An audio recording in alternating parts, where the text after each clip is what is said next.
Y ya llegó el espacio semanal del C3, el Centro de Ciencias de la Complejidad de la UNAM. Y para platicar con nosotros el día de hoy está en la línea el doctor José Luis Mateos. Él es físico estadístico en sistemas complejos, es coordinador de investigación del Centro de Ciencias de la Complejidad, el C3 de la UNAM. Doctor, muy buenos días. Lo saluda Ricardo García. ¿Qué tal, Ricardo? Buenos días. Gracias por tomarnos la llamada. Entiendo que viene a compartirnos este proyecto que publicó en marzo de este año y que analiza las redes de movilidad en grandes ciudades como Nueva York o Tokio, y esto permite identificar redes de contacto entre las personas. ¿Cómo se aplica esto a la pandemia, doctor? Sí, pues efectivamente, ahora muchos físicos como yo, que hacemos sistemas complejos, nos dedicamos a la interdisciplina. Estamos interesados en estudiar las grandes ciudades como un sistema complejo, entender la movilidad humana de millones, cómo se mueven millones de personas en una gran ciudad, como puede ser la Ciudad de México, Nueva York, Tokio y otras. Así como los físicos hemos estudiado el movimiento, por ejemplo, de los astros, de las estrellas, de los planetas, de los cometas, luego el movimiento de las partículas, pues ahora estamos interesados en el siglo XXI en entender la movilidad humana, cómo nos movemos, con qué frecuencia estamos en algunos lugares, cómo nos conjuntamos, cómo nos dispersamos, cómo hacemos toda esta dinámica increíble que hay dentro de las grandes ciudades.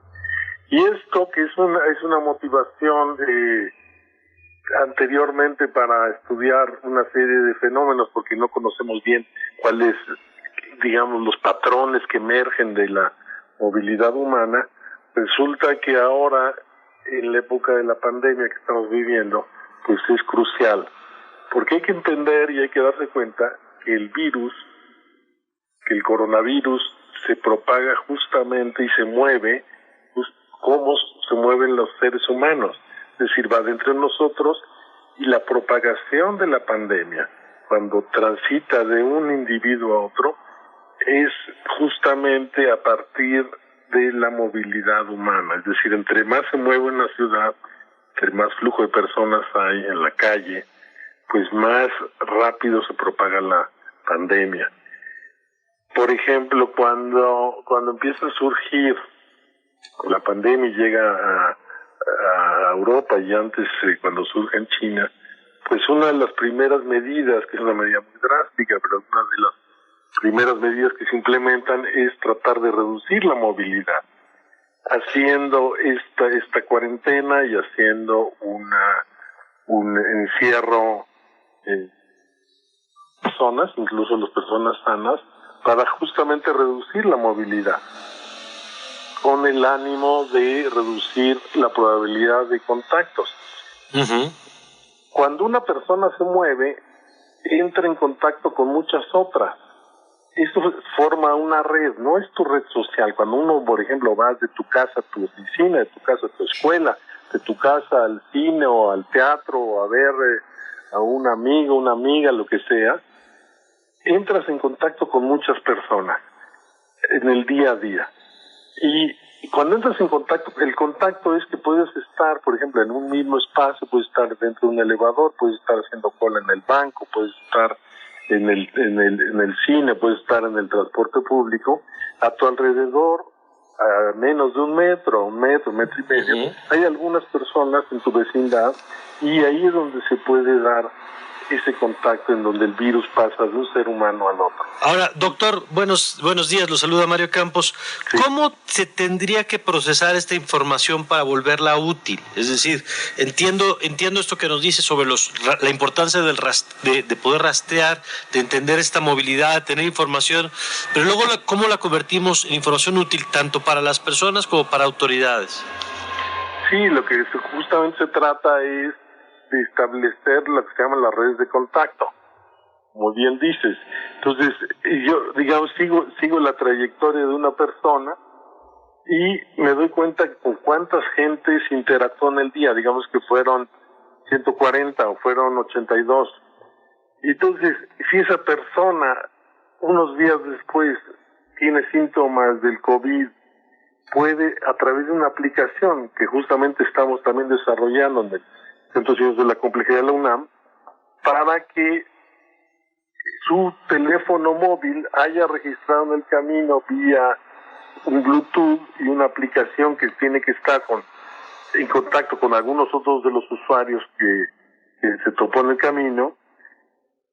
Tú le puedes mandar un mensaje a cada uno de ellos advirtiéndoles: ojo, hace 2, 3 días entraste en contacto con alguien que luego dio positivo. Y mejor era asintomático y es probable que tú hayas adquirido el virus. Y esa persona a lo mejor toma más precauciones, se checa, hace una prueba para ver si da positivo el COVID y se aísla voluntariamente. De esa forma se evitaría lo más posible la propagación de la epidemia. Se dice fácil, pero en la práctica es muy difícil. Ahora, aunque no funcione al 100%, con que funcione en muchos casos, se puede aminorar la pandemia. Esto no nos queda de otra, es lo que tenemos que hacer en esta etapa en donde estamos reabriendo la economía, reabriendo la movilidad gradualmente en las ciudades. Entonces tenemos que usar, como me gusta decir a mí, tecnología del siglo XXI para combatir la pandemia, en vez de hacer tecnología de la Edad Media y simplemente encerrar a las personas sanas. Claro. Tenemos que implementar esto. Ahí nos preguntan, doctor, que cómo se maneja para esto, entendiendo la importancia de la información, el asunto del anonimato, el tema de la privacidad, por ejemplo. Sí, eso es muy importante y está tomado en cuenta, porque justamente no queremos tener el detalle de cómo se llaman las personas. Son datos anónimos, simplemente llevar una estadística, y cuando se reporta esto, pues son bases privadas de datos y se cuida mucho ese aspecto, que obviamente es muy sensible y es perfectamente entendible. Porque lo que tenemos que hacer es, por un lado, cuidar nuestra privacidad de datos, pero también tenemos que ser generosos en colectivamente cooperar para tratar de aminorar lo más posible esta pandemia que nos afecta a todos. Por último, doctor, entiendo que este trabajo ayudó a identificar las zonas de mayor demanda o mayor concentración en términos de viajes de taxi, y pues esto nos permite de alguna manera tomar acciones concretas, ¿es correcto?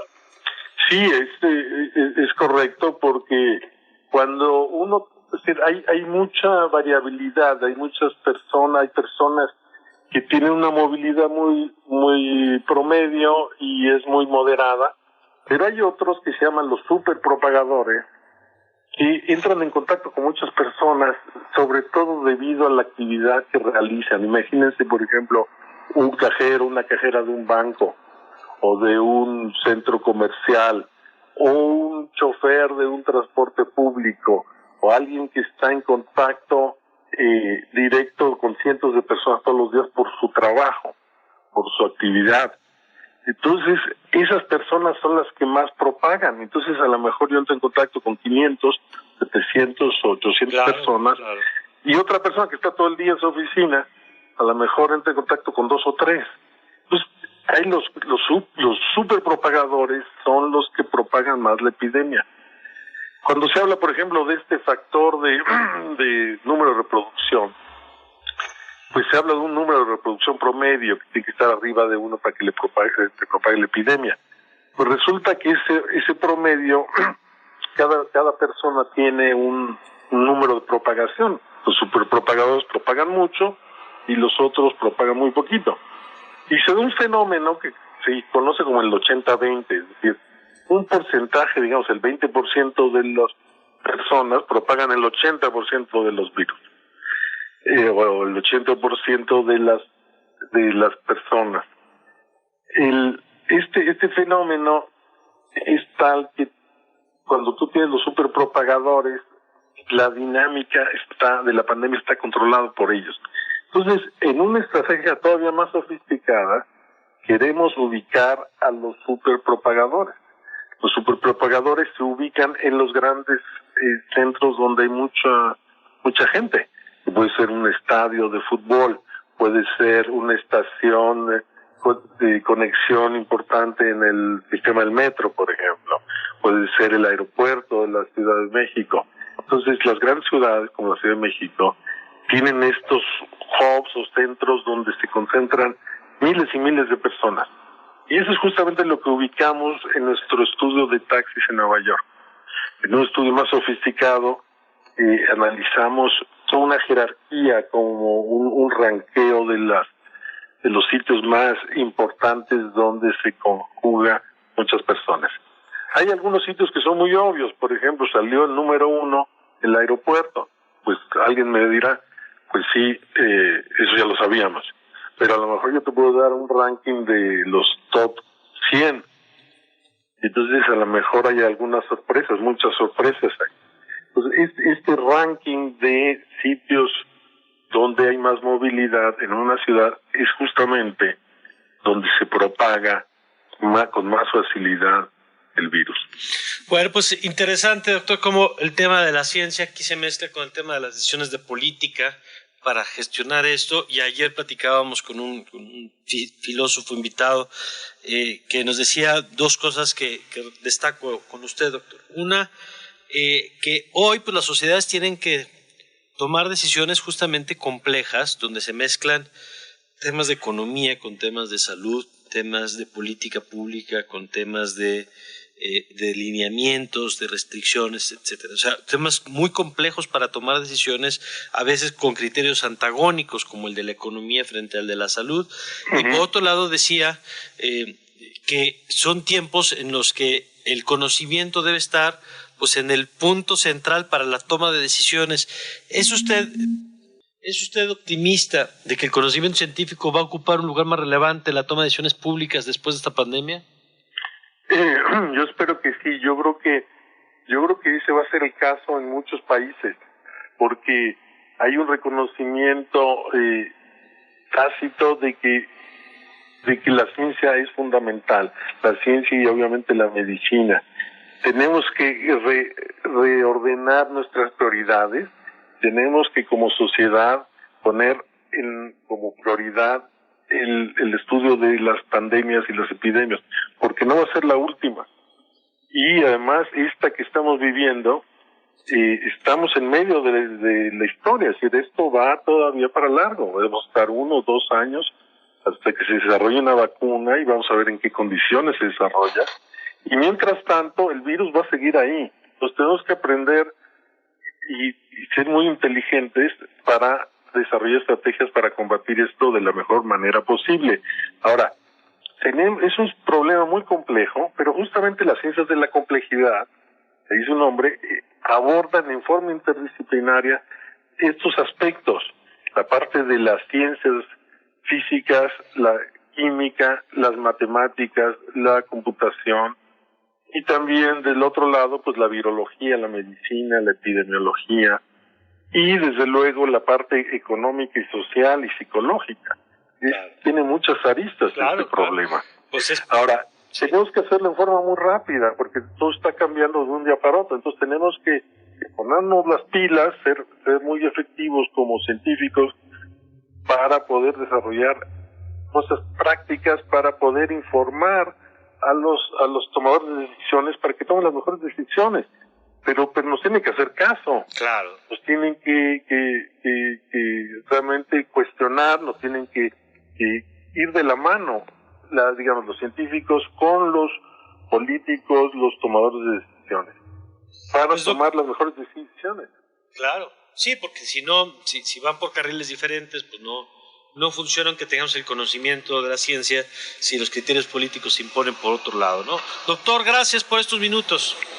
Gracias a ustedes. Buenos días. Que esté muy bien el doctor José Luis Mateos, académico del Instituto de Física y coordinador de investigación del Centro de la Complejidad de la UNAM.